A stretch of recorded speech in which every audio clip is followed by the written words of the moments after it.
Selamat datang di channel pembahasan firman kebenaran. Salam damai sejahtera. Kali ini kita akan membahas salah satu kekeliruan di dalam pengajaran Kristen yang sudah ada sejak lama, yang dipegang dan diyakini sehingga menjadilah suatu kebenaran dalam tanda petik. Sebagai orang Kristen sejati, kita harus percaya kepada Alkitab saja dan bukan oleh ajaran turun-temurun. Kita harus memegang Alkitab saja sebagai standar kita satu-satunya, atau yang lebih dikenal dengan istilah sola scriptura, atau hanya Alkitab saja atau hanya kitab suci saja. Tradisi adalah adat istiadat. Orang yang mempertahankan pengajaran tradisional walaupun tidak sesuai dengan firman Alkitab inilah yang dimaksudkan dengan perkataan Tuhan Yesus di dalam Matius pasal 15 ayat 6. Dengan demikian firman Allah kamu nyatakan tidak berlaku demi adat istiadatmu sendiri. Itu bukan pula berarti kita harus menjadi modern dalam hal ini. Sekali lagi, kita harus memiliki standar Alkitab saja, dan alangkah baiknya kita hanya memakai Alkitab untuk menerangkan Alkitab itu sendiri. Nah, salah satu kekeliruan yang kita maksudkan di dalam pembahasan kita kali ini adalah kata atau istilah menebus dosa. Sebagian besar orang Kristen dan pengkhotbah Kristen sering mengucapkan kata ini, bahwa Yesus mati di salib untuk menebus dosa. Namun jika kita melihat di dalam Alkitab, tidak ada satupun kalimat yang berkata Yesus disalib atau Yesus mati untuk menebus dosa. Kita bisa memeriksanya di dalam Alkitab kita, atau sekarang teknologinya sudah canggih, kita bisa memakai smartphone kita.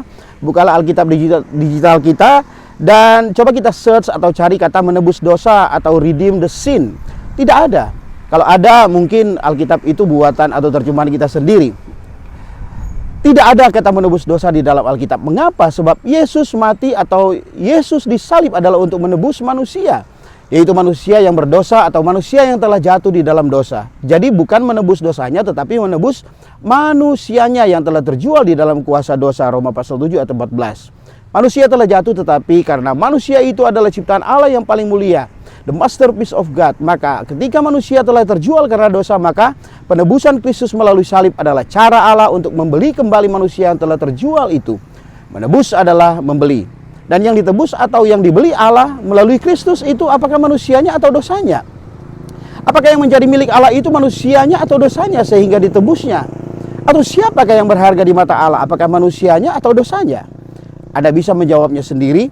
Kematian Tuhan di atas salib adalah untuk menebus manusia. Manusianya ditebus dan menjadi miliknya kembali, dosanya dibuang atau dihapus. Di dalam 1 Korintus 6 ayat 20 dan 1 Korintus pasal 7 ayat 24 berkata, sebab kamu telah dibeli dan harganya telah lunas dibayar. Matius 20 ayat 28 berkata, sama seperti anak manusia datang bukan untuk dilayani, melainkan untuk melayani dan untuk memberikan nyawanya menjadi tebusan bagi banyak orang. 1 Timotius 2 ayat 6, yang telah menyerahkan dirinya sebagai tebusan bagi semua manusia. Galatia 4 ayat 5, Galatia 4 ayat 5, ia diutus untuk menebus mereka. Kolose 1 ayat 14 dan Efesus 1 ayat 7 katakan, oleh darahnya kita beroleh penebusan, yaitu pengampunan dosa. Manusianya ditebus, dosanya diampuni atau dihapus. Jadi sekali lagi, sejak Anda mendengar kebenaran ini, perbaikilah ucapan kita. Kita juga mungkin bisa memaklumi jika ada yang berkata menebus dosa di dalam khotbah atau tulisan-tulisan mereka, maka ini adalah masalah keterbatasan manusia dan pemakaian istilah saja, bahwa yang dimaksudkannya mungkin adalah seperti inti pembahasan kita ini. Jadi tidak perlu juga memakai pembahasan ini sebagai bahan untuk menghakimi yang lain. Kita hanya perlu memperbaiki pemakaian istilah yang tepat sesuai Alkitab. Kalau ada yang tepat, mengapa lagi memakai yang kurang tepat? Sebab dengan berkata Yesus mati menebus dosa itu adalah suatu kekeliruan, bahkan bisa jadi merupakan suatu kesalahpahaman yang bagi Allah adalah sesuatu yang menggelikan. Jika kita berkata dosanya yang ditebus, berarti dosalah yang berharga di mata Allah. Bukan dosanya yang berharga, tetapi manusialah yang berharga di mata Allah, sehingga dia menebusnya. Jadi yang benar adalah Yesus mati menebus manusia yang berdosa. Kelihatannya sepele, tetapi bermakna sangat besar. Demikian, and the truth shall set you free. Ini zaman pemulihan Tuhan. Tuhan Yesus memberkati. Amin.